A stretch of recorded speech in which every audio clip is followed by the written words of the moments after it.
Napagbuelta na itong import ng Barangay matapos nga silang matalo last Friday dito sa Game 2 ng kanilang serye kalaban ng San Miguel.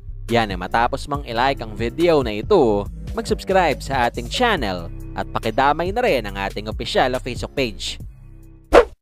Pero bago natin simulan, alam mo ba ngayon mas madali nang maglaro at manalo dito sa 1xBet? Especially na pwede ka nang mag-cash in at mag-cash out through GCash. Kaya naman i-click lamang etong link na nasa comment section ng ating video at gamitin ang promo code na BGS2 upang makasali. Isama pa natin na pwede mo na rin i-download etong kanilang official app para sa mas malalaking papremyo na nag-aantay sa'yo.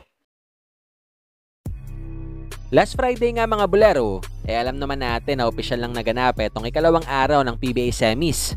At pawang dyan, muling nagawa ng Magnolia na makaisa dito sa kanilang serye kalaban ng Phoenix. Sa kabila nitong monster numbers na pinakawala ng kanilang import matapos tong makapagtala ng 27 points, 16 na rebounds at 5 assists. Kung saan maliban kay Tyler Bay at Halalon, kabilang din itong si Lee sa mga naging susi kung bakit nagawa ng hotshots na may panalo ang Game 2 ng kanilang serye. Especially matapos tong kumanan ng isang malayong 3-pointer sa huling minuto ng laban na nagselyo nga ng panalo para sa kanila. All I need is just open looks and just need to be ready. Kasi hindi mo alam kung kailan darating yung ganong klase ng opportunity. And again, yung shot clock paubos na rin. So kailangan ko lang din siya talaga natira.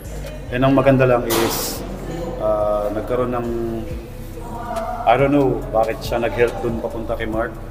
Nagkaroon ako ng little bit of space para maitira ng mas maayos.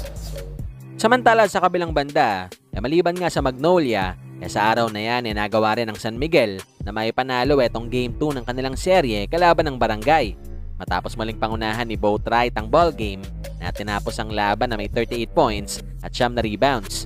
Kaya naman ngayon, dahil dito sa 2 straight losses ng koponan ni Tim, paniguradong kabado ang ilang kabarangay dito sa magaganap nilang muling laban mamaya. Especially na ang tapatang ito, do or die para sa kanila. Pero bago maganap yan, ating silipin nga muna mga bulero, etong ilan sa mga salitang binitawan ni Bishop ilang oras bago ang Game 3 ng kanilang serye kontra SMB. Do you still like your chances of coming back? Oh yeah, until it's over with. until the fat lady saying, like we said, we're gonna keep going hard. Like they're up 2. We have to make sure we win in this game, and then we win that game, and then take it one game at a time. But we got to make sure we come out strong, come out hard, and win the game. We're in every game. We're not getting blown out. We're right there. It's just a couple of mistakes that we got to tweak and we got to fix so we can win this game.